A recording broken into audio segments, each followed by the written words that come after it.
નમસ્કાર દર્શક મિત્રો, IHR PC ન્યૂઝ માં આપનું હાર્દિક સ્વાગત છે।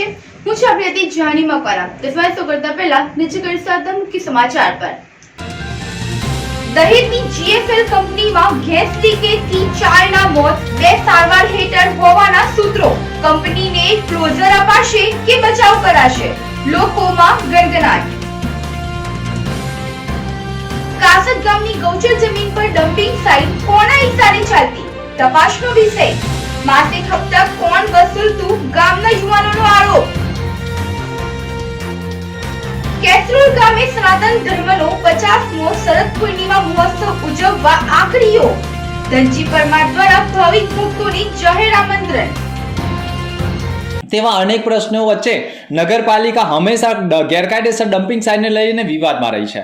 થાન નજીક પણ ગેરકાયદેસર ડમ્પિંગ સાઇટ મુદ્દે ગ્રામજનો મેદાનમાં ઉતર્યા હતા અને ડમ્પિંગ સાઇટ બંધ કરાવી હતી, જેના પગલે ફરી એકવાર ભરૂચ નગરપાલિકાએ ગેરકાયદેસર ડમ્પિંગ સાઇટ કાસદ ગ્રામ પંચાયતની હદમાં શરૂ કરી હતી અને નહેર પાણીની લાઇનમાં બાજુમાં જ ગૌચરની જમીનમાં ગેરકાયદેસર ડમ્પિંગ સાઇટને લઈ અનેક વિવાદો ઊભા થયા છે। આ સમગ્ર મામલો મામલતદાર સુધી પણ પહોંચ્યો છે અને માનવ આયોગમાં પણ ફરિયાદ દાખલ કરવામાં આવી છે। હું કાસદ ગામનો વતની જિગ્નેશ વૈરાગી જે નગરપાલિકાની ડમ્પિંગ સાઇટ જે હાલમાં અનલીગલી ચાલી રહી છે તેના વિરોધમાં અમે કાલે બધા યુવાનો કાસદ ગામના ભેગા થઈ અને તેને અટકાવવામાં આવી છે। અગાઉ જે ડમ્પિંગ સાઇટ આટલા વર્ષોથી ચાલતી હતી તે કાસદ ગામના એક બે લોકોથી હપ્તાખોરીથી આ ડમ્પિંગ સાઇટ ચાલી રહી હતી। એ ડમ્પિંગ સાઇટ વારંવાર રજૂઆત કરવા છતાં બંધ ના થઈ, તે કારણે અમે કાલે રોડ પર આવી અને બંધ કરી આ ડમ્પિંગ સાઇટ। ભરૂચ નગરપાલિકાની ગંભીર બેદરકારી સાથે ગામના જ કયા હપ્તાખોર આગેવાનોના કારણે ગૌચરની જમીનમાં ગેરકાયદેસર ડમ્પિંગ સાઇટ ચાલી રહી હતી તે અંગે પણ તપાસનો ધમધમાટ ચાલી રહ્યો છે અને કોને માસિક હપ્તા ચૂકવવામાં આવતા હતા તે પણ એક તપાસનો વિષય બની ગયો છે। પરંતુ ગામના 9 યુવાનોએ આખરે મેદાનમાં ઉતરી ગેરકાયદેસર ડમ્પિંગ સાઇટ બંધ કરાવી છે, ત્યારે તપાસમાં કોણ વિલનની ભૂમિકામાં બહાર આવશે તે તો જોવું રહ્યું। હું કાસદ ગામનો વતની છું।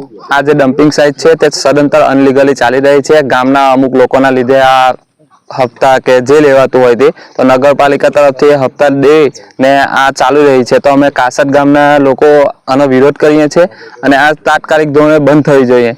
આ ડમ્પિંગ સાઇટના લીધે અમારા ખેતરોમાં મજદૂરો પણ નથી આવતા, એની એટલી દુર્ગંધ ફેલાય છે કે રસ્તાના જે રાહદારીઓ છે એ લોકોને પણ તકલીફ પડે છે।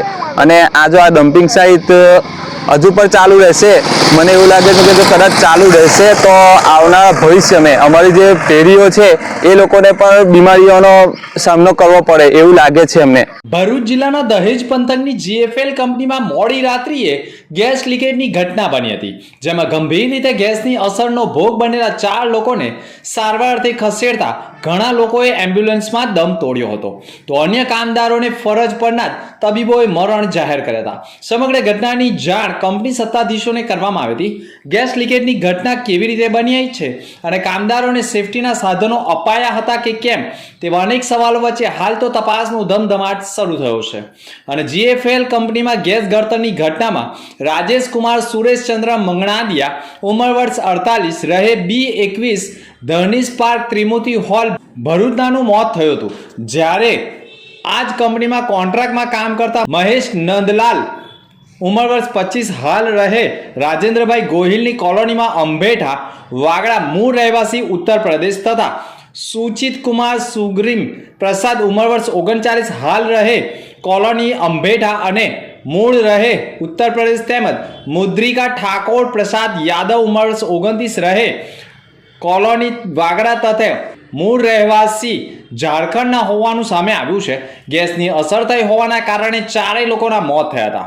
દહેજ GFL કંપનીમાં ગેસ ગળતરની ઘટનામાં 4 લોકોના મોત થયા હોવાની માહિતી પ્રાંત અધિકારી અને દહેજ પોલીસને થતા પોલીસ કાફલો દોડી આવ્યો હતો।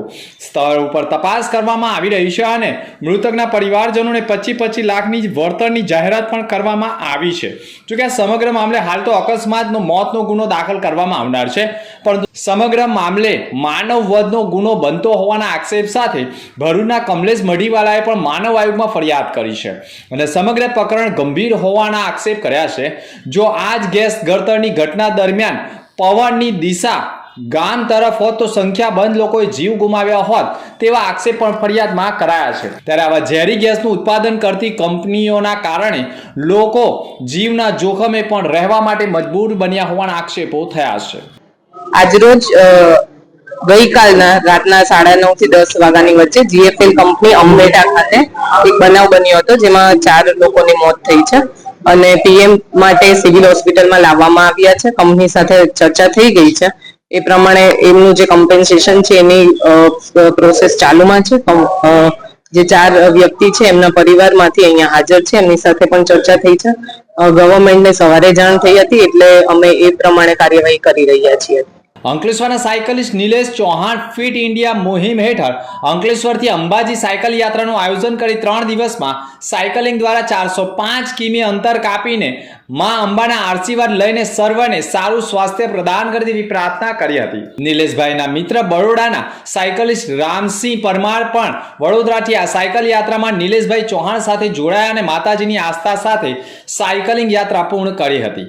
અંકલેશ્વરના સાયકલિસ્ટ નિલેશ ચૌહાણ આ પહેલા પણ મનાલી, લેહ, ખારડુગા નેશનલ બાઇસિકલ સહિતની ગોવા અને બાઇસિકલ એક્સપિડિશન પણ સફળતાપૂર્વક પૂર્ણ કરી છે। આ ઉપરાંત નિલેશ ચૌહાણે રેગ્યુલર સાયકલિંગ તથા રનિંગ પણ કરી રહ્યા છે। આગામી 31મી ડિસેમ્બર 2024ની રાત્રે વિવિધ સ્થળોએ આવનારા નવા વર્ષના આગમનના ભાગરૂપે લોકો વિવિધ કાર્યક્રમો થકી નવા વર્ષનું સ્વાગત કરતા હોય છે, જે અંતર્ગત ભરૂચ જિલ્લા નબીપુર પોલીસ સ્ટેશન ખાતે નબીપુરના પીએસઆઈ KM પિયેજાની અધ્યક્ષતામાં નબીપુર પોલીસ સ્ટેશન ખાતે પોલીસ સ્ટેશનની હદમાં આવતી તમામ હોટલો અને રેસ્ટોરન્ટના માલિકો અને સંચાલકો સાથે એક મહત્વની મીટિંગનું આયોજન કરાયું હતું, જેમાં 31ની ઉજવણી શાંતિપૂર્ણ માહોલમાં થાય અને કોઈ પણ અનિચ્છનીય ન બનાવ બને તે માટેની સૂચનાઓ આપવામાં આવી હતી। સનાતન ધર્મ પરિવારના ગાદીપતિ સોમદાસ બાપુના પ્રેરિત 50મા શરદ પૂર્ણિમા સુવર્ણ પર્વ દશેરા મહોત્સવ નિમિત્તે 30 ડિસેમ્બરે એક દિવસે શ્રીમદ ભાગવત જ્ઞાન યજ્ઞ કથા તથા સત્સંગ હરિકીર્તનનું ભવ્ય અને દિવ્ય આયોજન કરાયું છે। કેસરોલ ખાતે યોજાનારા કાર્યક્રમના આયોજને અંતિમ ઓપ આપવામાં આવી રહ્યો છે। પરમ પૂજ્ય સોમદાસ બાપુના આદેશ અને માર્ગદર્શન હેઠળ ધનજીભાઈ પરમાર અને તેમની ટીમ મંડપ, બેઠક, પાર્કિંગ, મહાપ્રસાદી વગેરે અંગેના નાનામાં નાની બાબતોને ધ્યાને લઈને આયોજને અંતિમ ઓપ આપવામાં કામે લાગ્યા હતા।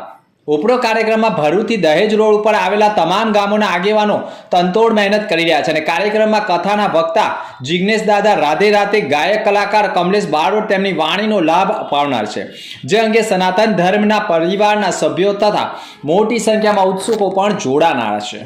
ભરૂચની બાયપાસ ચોકડી પાસે વ્હાઇટ હાઉસ ખાતે વર્લ્ડ વાઇડ હ્યુમન કેર ફાઉન્ડેશનની સંસ્થા છેલ્લા 6 વર્ષથી સ્થાપિત કરાઈ છે, જેમાં વર્લ્ડ વાઇડ હ્યુમન કેર ફાઉન્ડેશનના સહયોગથી ગુજરાત માટી કામ કલાકારી અને રૂરલ ટેકનોલોજી સંસ્થા ગાંધીનગર દ્વારા દિવ્યાંગો માટે તાલીમ કેમ્પ રખાયો હતો, જેનો કાર્યક્રમ રાખવામાં આવતા કાર્યક્રમની શરૂઆતથી તિલાવંતે કુરાનથી કરવામાં આવી હતી। આ તાલીમ કેમ્પમાં 30 જેટલા લાભાર્થીઓએ લાભ લીધો હતો, જેનો તાલીમ પૂર્ણ થતાં જ એક કાર્યક્રમનું આયોજન કરવામાં આવ્યું, જેમાં બાળકોને પ્રમાણપત્ર પણ આપવામાં આવ્યા હતા અને એમને સન્માનિત કરવામાં આવ્યા હતા।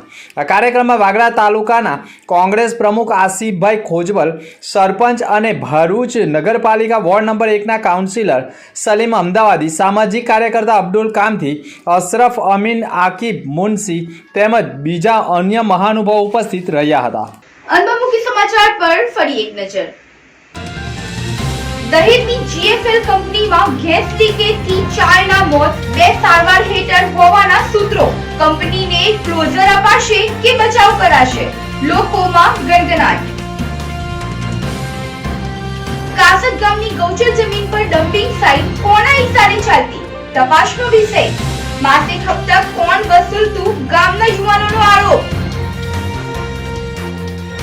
કેસરોલ ગામે સનાતન ધર્મનો 50મો શરદ પૂર્ણિમા મહોત્સવ ઉજવવા આખરીઓ। ધનજી પરમાર દ્વારા ભાવિક ભક્તોને જાહેર આમંત્રણ। તો આ હતા સમાચાર। આવતીકાલે ફરી મળીશું નવા સમાચાર સાથે। નમસ્કાર।